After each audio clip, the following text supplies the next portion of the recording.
तो एक बार रुख करेंगे हमारे सहयोगी का दिनेश कसाना, जो कि इस वक्त पुष्पेंद्र भारद्वाज के घर पर मौजूद हैं और बातचीत का दौर जारी है।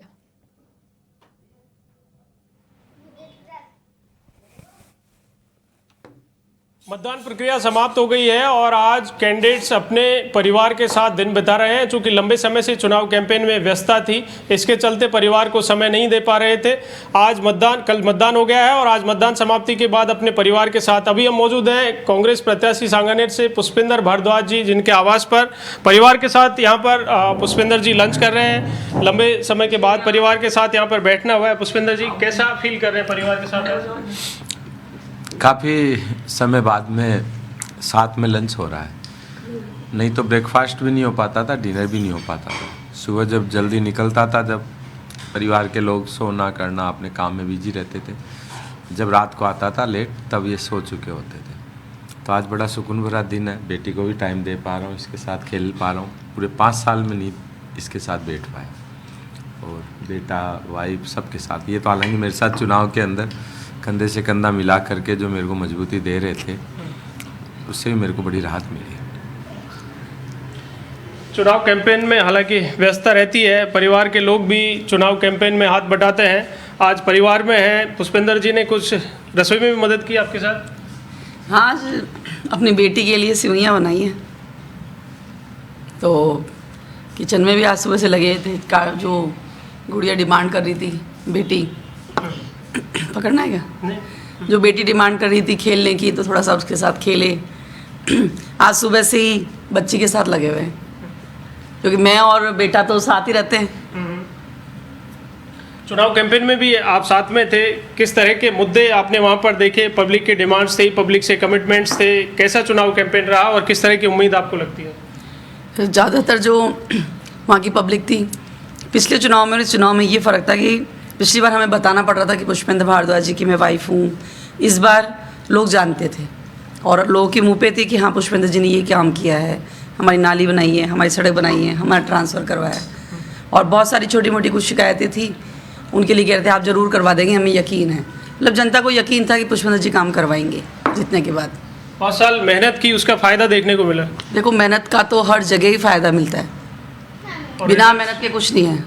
और रिजल्ट तो देखो क्या है कि यही सीखा है कि फल की इच्छा ना करें, अपने कर्म पे ध्यान दें। तो हमने तो हमारा कर्म अच्छे से कर लिया, और फल तो देखो क्या तो जनता देगी या भगवान देगा। पुष्पेंद्र जी के बेटे हैं, आप भी चुनाव कैंपेन में व्यस्त रहे, और आज किस तरह से फील कर रहे हैं? आज बहुत अच्छा फील हो रहा है कि जो हमारा संघर्ष था, जो हम लोग इतने समय से लगे हुए थे। मैं तो मेरी जब 12th क्लास चल रही थी, उस समय मैं पापा के साथ में लग गया था। बस मैं 12th जैसी कंप्लीट हुई, उसके अगले दिन से तो मैं पूरे 24 घंटे पापा के कामों में लगा हुआ था कि दिन भर कैंपेन करना, रात को फाइल वर्क संभालना। क्योंकि मैंने खुद ने देखा है कि पिछले 5 साल के अंदर मेरे पापा ने कितना संघर्ष किया है। जब कोरोना का काल चल रहा था, उस समय आपको पता है कि शुरुआत में तो जब पहली लहर थी, तब ये डर लग रहा था कि आदमी को कोरोना हो जाएगा तो आदमी शायद मर ही जाएगा। उस समय मेरे पापा जब फूड पैकेट्स बांटने जा रहे थे, लोगों के सैनिटाइजेशन कराने जा रहे थे, लोगों की हेल्प कराने लोगों के बीच में थे, तो मैंने एक बार पापा से बोला कि पापा, जो जीता हुआ विधायक है वो तो घर से निकल नहीं रहे, वो काम नहीं करा रहे, वो तो बहाना बैठ गए कि यार मेरे को तो कोरोना हो रहा है, मैं घर पे हूँ। तो मैंने कहा फिर आप तो हारे हो, आप बिना पद पे हो, तो फिर आप क्यों जा रहे हो पापा? इसमें तो बहुत दिक्कत भी हो सकती है, इसमें वो जीवन मरण वाली बात है। तो मैंने एक ही चीज़ बोली कि मैं जो ऋणी हूँ, मेरे को लोगों ने 70,000 से भी ज़्यादा वोट दिए थे पिछली बार, और उनके मन में एक ये भावना थी कि ये आदमी शायद सांगानेर का विकास करेगा, हमारी सेवा करेगा, तो मैं उस चीज़ का कर्ज जो है बिल्कुल चुकाऊँगा, और ये उस चीज़ का समय है। और ऐसे पूरे 5 साल जब इन्हें मेहनत करी, तो मेरे मन में ये भावना आई। वैसे मेरे को ज़्यादा पॉलिटिक्स का पहले शौक नहीं था, लेकिन मेरे मन में फिर ये भावना है कि नहीं यार, मेरे पापा इतनी मेहनत कर रहे हैं, तो उनकी मेहनत के अंदर मैं भी उनका हाथ बटाऊँ। तो फिर मैंने भी पूरी सहायता करी, और उसका फल अब क्या अपने को देखने को पूरा मिलेगा। बेटी है पुष्पेंद्र जी की, करीब 8-9 साल की बेटी होगी। क्या नाम बेटा आपका? कायरा। पापा आज साथ में आपके खेल रहे हैं, यहाँ पर खाना खिलाया आपके साथ।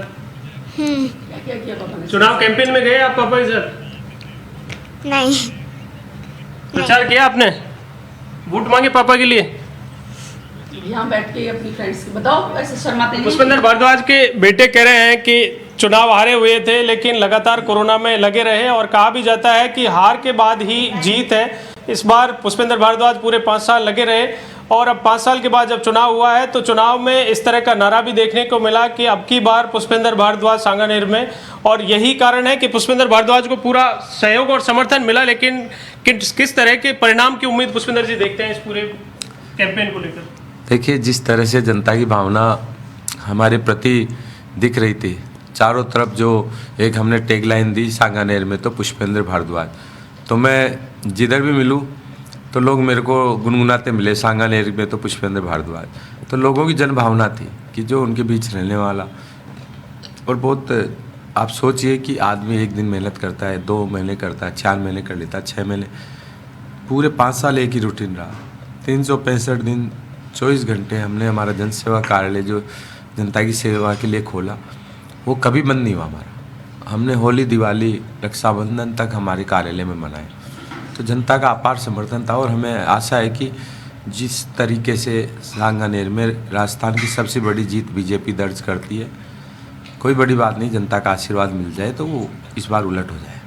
ये कहा जा रहा है पुष्पेंद्र जी कि इस बार कैंपेन में आपने संघ को एकजुट नहीं होने दिया, इसके साथ ही चुनाव में बीजेपी और कांग्रेस नहीं होने दिया, व्यक्तिगत चुनाव हुआ है।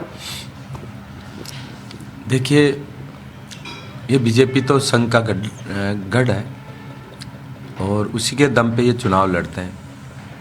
तो हमने इसको सांगानेर को लोकल मुद्दों पे रखा। हमारी स्ट्रेटेजी यही थी कि भाई हम लोग यहाँ पे हमने क्या विकास के काम किए। हमेशा हवा के अंदर चलती थी, बीजेपी से भी जो कैंडिडेट आता था बाहर का उतार देते थे, इधर कांग्रेस वाला भी आता था जिसको कोई नहीं जानते थे, तो कांग्रेस बीजेपी में बीजेपी का पलड़ा हमेशा यहाँ भारी रहता था। लोग बीजेपी को यहाँ, क्योंकि आरएसएस का गढ़ है, जिस तरह की विचारधारा को कूट कूट कर लोगों में भरा गया, उस हिसाब से बीजेपी का पलड़ा भारी रहता था। तो हमने लोगों को एहसास कराया कि आपके बीच 24 घंटे कोरोना काल में भी पुष्पेंद्र भारद्वाज रहा, आपके बीच 24 घंटे 365 दिन जनसेवा कार्यालय खोल के भी पुष्पेंद्र भारद्वाज रहा, तब आपको इस बार बीजेपी में काम करने वाले पुष्पेंद्र भारद्वाज को देखना पड़ेगा और जनता ने उस पर विश्वास जताया। कैंपेन के अंतिम दिनों में एक यज्ञ आपने किया और संकल्प लिया कि जब तक मैं यहाँ से जीत नहीं जाता हूँ तब तक पैरों में फुटवियर धारण नहीं करूँगा।